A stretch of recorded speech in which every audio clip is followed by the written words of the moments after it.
Welcome to the Screener College Basketball Podcast with your hosts, Mike Randle and Gus Kearns. The Screener College Basketball Team Recap Series rolls on here today, where we're going to talk about the Kentucky Wildcats. We started our series yesterday with Chris Solari talking about the Michigan State Spartans, and we're going to continue today with another legendary program, one of the biggest programs and most successful in college basketball in the Kentucky Wildcats. This Wildcats team actually defeated Michigan State in the opening game of the season, a game in which Tyrese Maxey came out and had a fantastic 26-point performance. This Kentucky team in many ways was headed towards a deep NCAA tournament run. After losing back-to-back games on neutral courts to Utah and Ohio State to bring them to 8-3, and by the way, that was coupled with the loss to Evansville at home, the Wildcats went from 8-3 to 25-6 when the season ended this year. They were 15-3 in the SEC, won the SEC regular season by 3 games. A tremendous job by head coach John Calipari and his crew yet again. However, this team did not avoid controversy this year, as Ashton Hagans left the team mysteriously at the end of the year to concentrate on some personal issues, and they battled some poor three-point shooting in the beginning of the year. But what saved them throughout the year was their dominance on defense and their dominance from the free throw line. At season's end, the Wildcats ranked first among all NCAA teams with a team free throw shooting percentage of 80%. 80% as a team.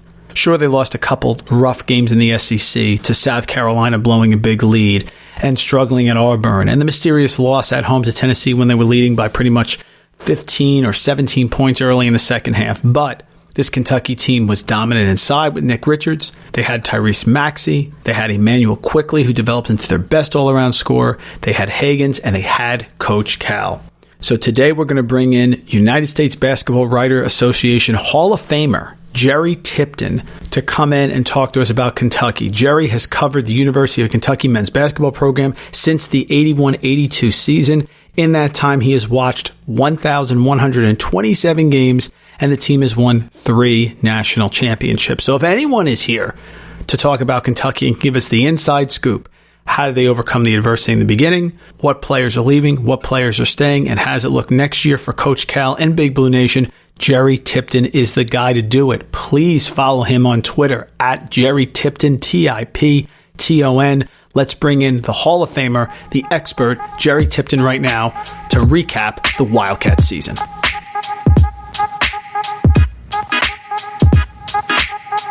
Folks, it's an honor to have Jerry Tipton on the Screener College Basketball Podcast today. He has covered University of Kentucky men's basketball since the 1981-1982 season. He is a legendary sports writer for the Herald Leader. He is currently in his 39th season of covering Kentucky basketball, and he's going to be the 40th class inducted to the Kentucky Journalism Hall of Fame. He is a member of the Sports Writers Hall of Fame as well. Just a legendary writer here who's going to come on and talk about Kentucky basketball. Please follow him on Twitter at Jerry Tipton. Jerry, it's an honor to have you here on the podcast. How are you doing, and are you staying safe down there? So far, so good.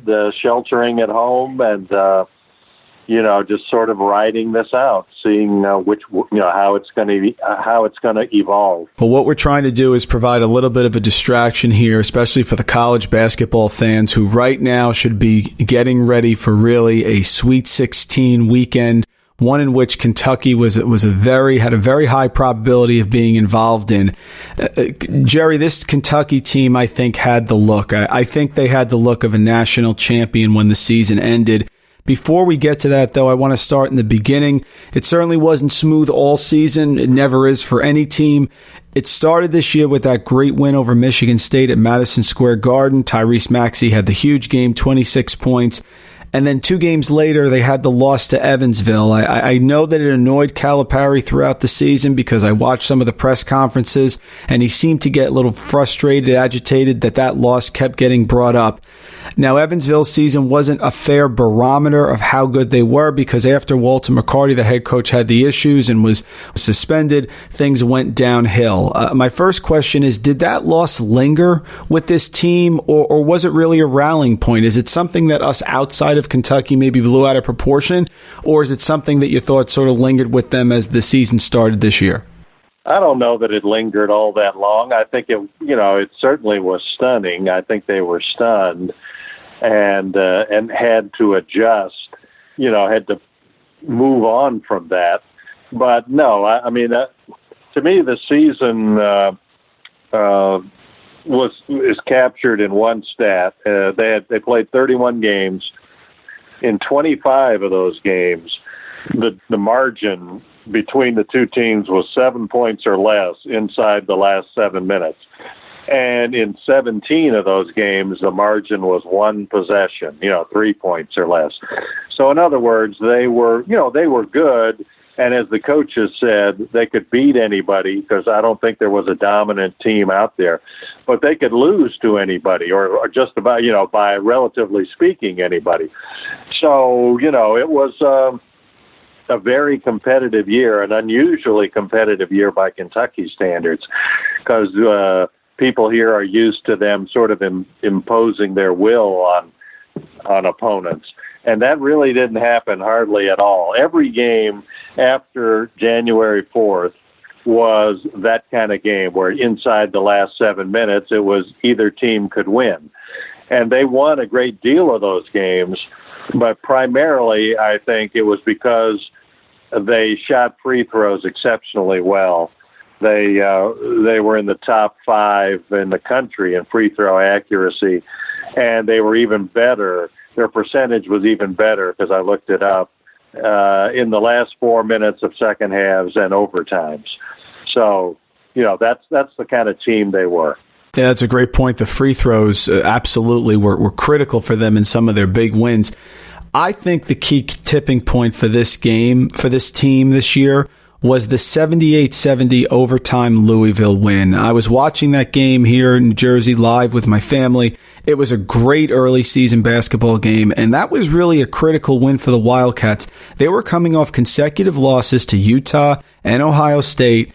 I kind of think that that's the tipping point there. That's the turning point. Main rival entered the game as the number 3 team in the country in Louisville. Kentucky looking at possibly dropping their 3rd consecutive game and out of the top 25. Is that what you feel? You just mentioned it. Do you feel like that game sort of got them going here? And even though they won a lot of close battles, they really clicked after that game, I think. Well, I don't want to disagree with you, but I guess I do. I mean, it certainly was important anytime you play your main rival. And as you say, coming off losing the last 2 games, it brought a reassurance, I think, to fans and maybe to the team that, that it would be all right. You know what I mean? That they could win and have a good season.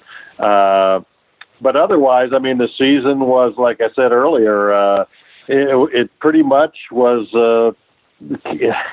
it was kind of the way it was. The 2 games they lost prior to that were those kind of anything can happen, it's close inside the last 7 minutes kind of games. They happened to lose those to Utah and Ohio State in Las Vegas. And then just about every game after that, with one exception, was that kind of game. But they just happened to, they made free throws. They got to the line. That was a high priority for them this season and for a lot of John Calipari's teams here. Attention was paid to the 3-point shooting. They had some really poor games shooting threes, but John Calipari put the priority on getting to the foul line. That's where that was important to him. Not so, he'd like to make some threes just to make them, give yourself some breathing room. But the critical component was getting to the foul line. It's so important, too, to be able to attack the basket in a conference like the SEC and in the NCAA tournament. You brought up the 3-point shooting. I thought it really developed as the year went on. There were these odd splits that I saw where Kentucky shot 3-pointers on the road at a much higher clip than they did at home. But I put a stat out there in January where I compared the 3-point shooting of all of Calipari's Elite 8 Kentucky teams, Elite 8 or better.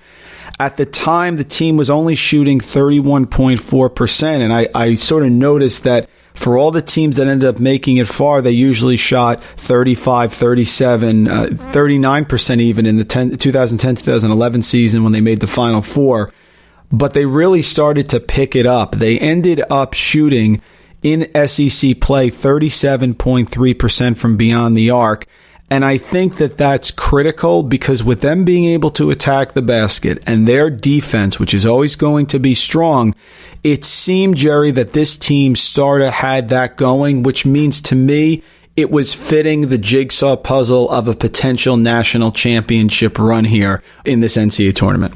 Well, they did shoot them better, especially on the road, which was curious to us. I don't have the numbers in front of me, but I think their shooting percentage was like twice as good on the road than it was in home games after December, in January, February, and the couple of games in March. And they shot it twice as accurately, and they made approximately twice as many threes.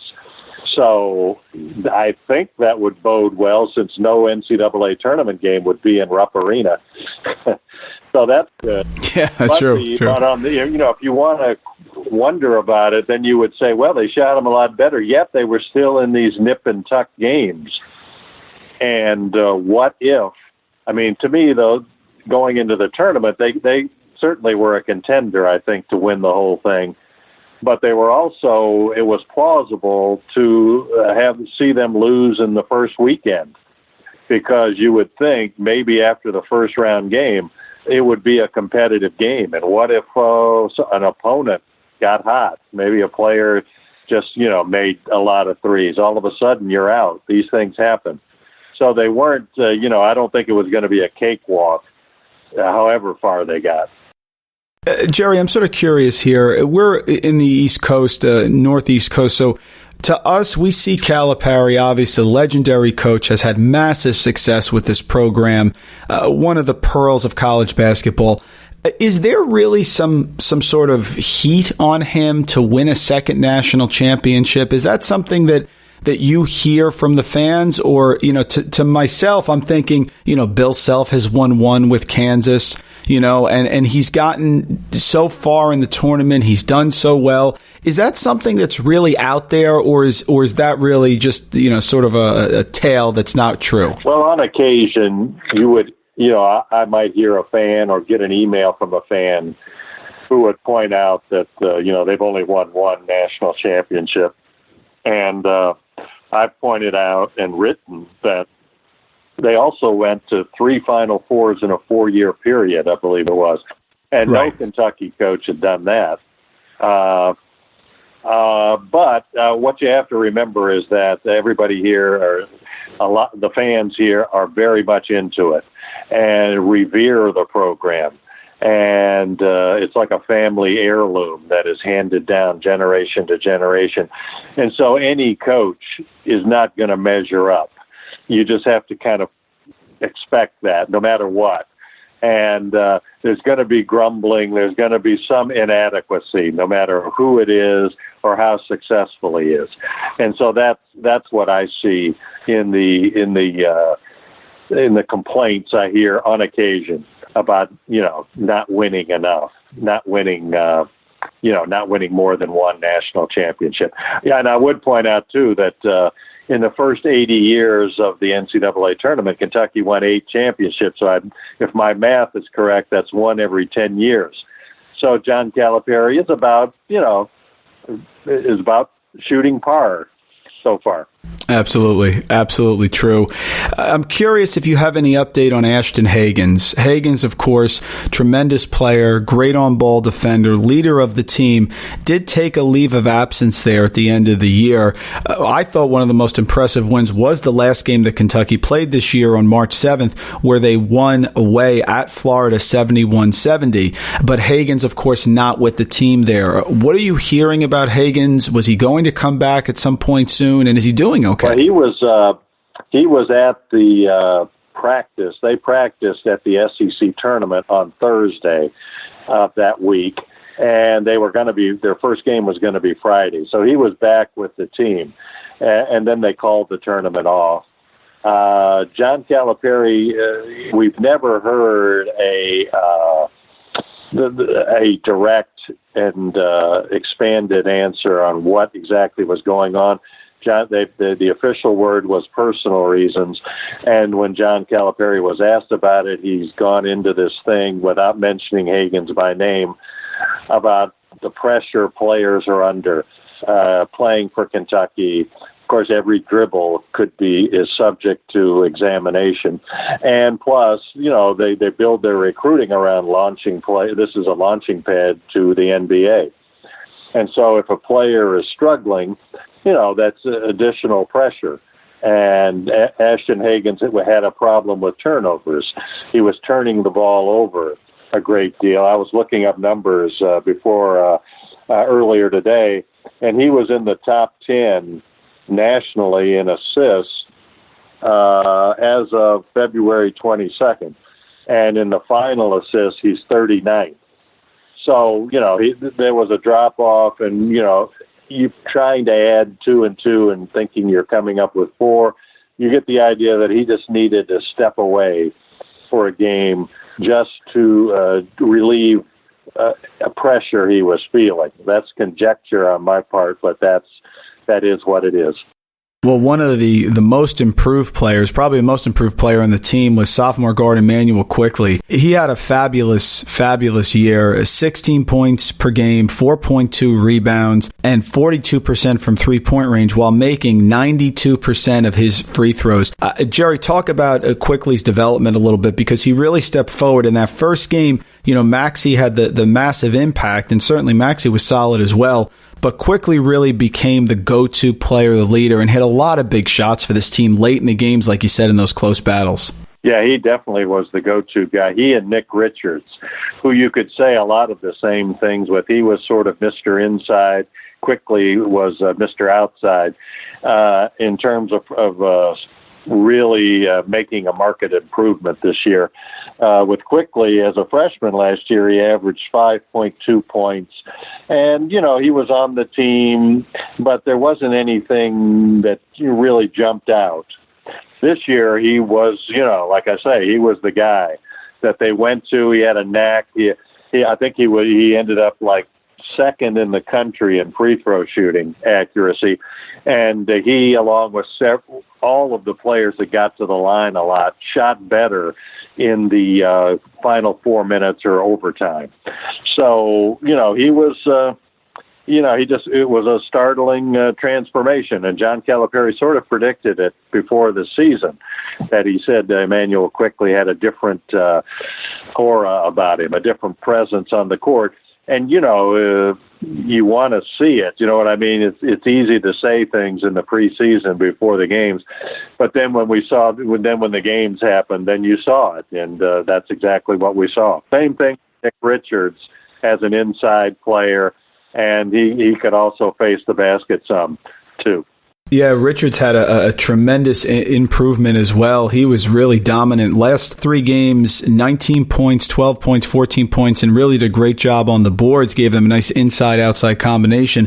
I think the development was similar to P.J. Washington, who I think really took a huge leap in his second year, and Richards and Quickley were fantastic.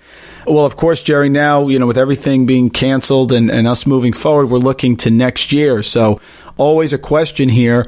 Who's coming back? Who's staying? What are you hearing right now out of the Wildcats roster? And who do you think is going to be leaving? And who could return to help give another solid foundation for Kentucky? Well, there's a lot of uncertainty, even more so than usual, because of the coronavirus and how that might impact the NBA draft process, the pre-draft stuff. So John Calipari had a teleconference yesterday, and in that he said that he thought 4 or 5 players would put their names in the draft. And you have to think Richards and Quickley for sure. And then you start thinking about it, and maybe Hagans, it would make sense, maybe Tyrese Maxey. And so they would be starting over to a degree. But that is, business as usual. That's the program that John Calipari has built, and every year. There's a real starting over to it. And, they obviously have a formula that works. They've been very successful with it.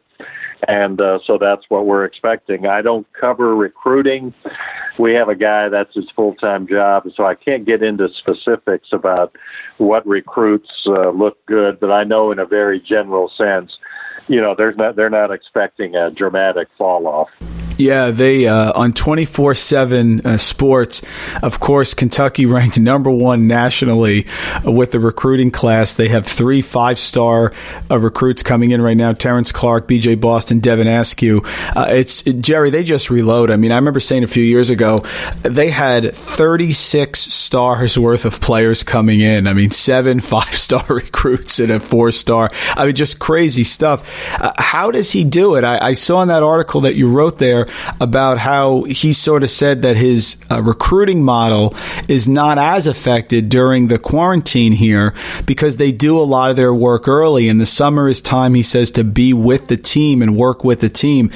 That model, I mean, he's the best recruiter I've ever seen, but how do they do it year in and year out? I mean, I guess there's a disciplined schedule, but they get the 5-star recruits every single year.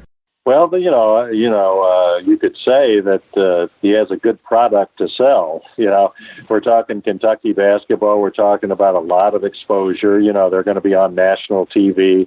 They're going to be a national contender. It's the grand stage. And I think something that he sells is, again, that launching pad to the NBA. That's what the players want. This is my opinion. But I think that's, they want to go somewhere. Their goal is to get to the NBA, be NBA players, and make NBA money. And John Calipari has a track record. His first year, led by John Wall and DeMarcus Cousins, they had 5 first-round picks. And after that draft, that evening, he said that he thought it was the greatest night in the history of the program. Well, that raised some eyebrows because some people thought, winning national championships, that should be the pinnacle. But I think what he meant was that from a salesmanship perspective, having 5 first-round draft picks, and some of those guys, I remember one was Daniel Orton. Yes, that's correct. Yes. Hardly at all. I think he had less than 10 minutes, I think. But he didn't start, and he wasn't a major player in the rotation. He was a first-round pick. So I think, so you could make the sales pitch, just come to Kentucky, just be part of the team. And we can, no matter what your stats are and all that stuff, you could be a number 1 draft pick, or first-round draft pick. So there you go. Yeah, it's very true. And I remember a player like Devin Booker, who's a star now in the NBA, didn't really play a ton of minutes for Kentucky. But I don't think Booker started. I don't think he started every game. But he was, compared to Daniel Orton, he was much more of a contributor in the rotation that season. But Orton, he had I think he tore an ACL in high school senior year. I saw him the summer before his senior year, and he jumped out at you. This was just pickup game stuff.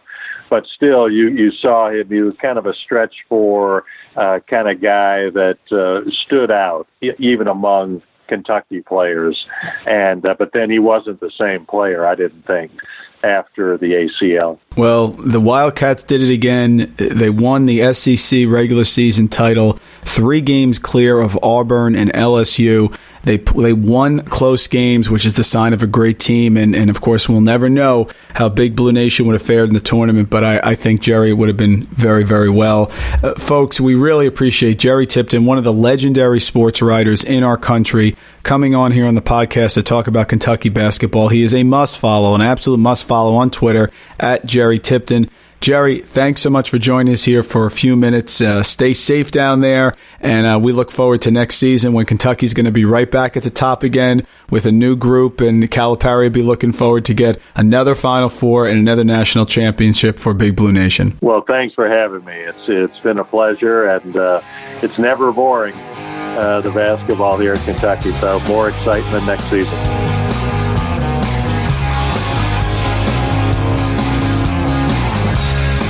I'm addicted to up inside.